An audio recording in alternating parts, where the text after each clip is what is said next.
Hi, Max here with YoMaxFitness.com. Sitting here with Sherry today, and we're going to do a product review for Physio balls, also called stability balls, and there's a couple of different names now being thrown around. These things come originally from physical therapy. Like a lot of things, they start there and then sort of segue into fitness, group fitness usually, then eventually you saw them in gyms everywhere, and most people are familiar with them. This is a product review video, so we're just here to discuss whether or not we think it's a good thing to have in your home gym or to use at your gym.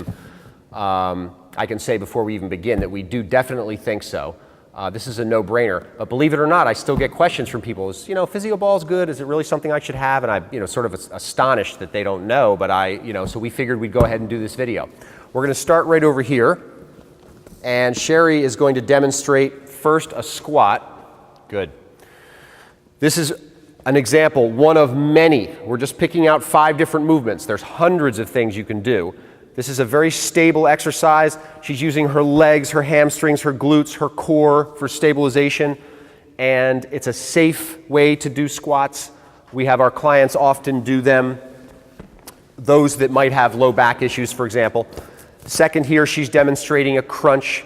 Very basic movement, but on the physio ball, these are hard because the whole back of her body is suspended over air, and she can really get a great range of motion here. Remember, of course, always to breathe. Just give me one more of those.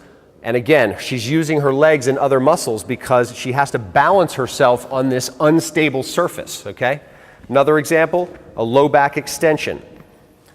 Now, the way Sherry's doing this is pretty difficult. She's contracting hamstrings, glutes, and low back, and she's going to do a few reps here, but I don't want you to think if you're deconditioned perhaps or older or very overweight that you can just start with this, but you can start with a different version of it and get to the point where you can do things like this, and they're very effective. In this case, for strengthening her low back.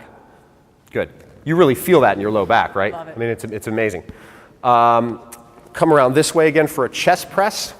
So we're switching now yet again. And Sherry scolded me earlier because I didn't remind the viewers in a previous video that this is also a core exercise. Even though she's about to do a chest press for her chest and triceps in the front of her shoulder, she's using all these muscles to hold her body in position. Again, one of the beauties of the ball. Thank you, Sherry, for reminding me of that. And here we go. So she's going to do about 5 reps here. And again, it's a chest press, but all of this is engaged, other parts of her body. If she were on a bench, she wouldn't be getting that advantage.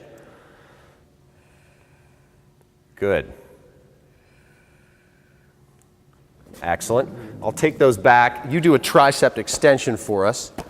Again, another example of an upper body movement, just like the last one for tricep. She's doing this unilaterally, one arm at a time, and she's stabilizing there with her down hand and her feet, so it's like a 3-point stance, using the ball to support her body and working here the triceps. Excellent. So basically, this is a no-brainer, like I said. There's no question in my mind that you should have one of these. It actually makes a great seat too. It forces you to use your posture right, to really sit lengthened in a good position. You can use it if it's kicking around the house as a chair. But of course, it's an exercise tool. The good ones are about 40 bucks, well worth the investment. Spend a little more, get a better quality one that'll last you many years. So we're giving it a 5-star, or rather 5 dumbbell rating on the product review page at YoMaxFitness.com. Definitely buy one and stop back soon.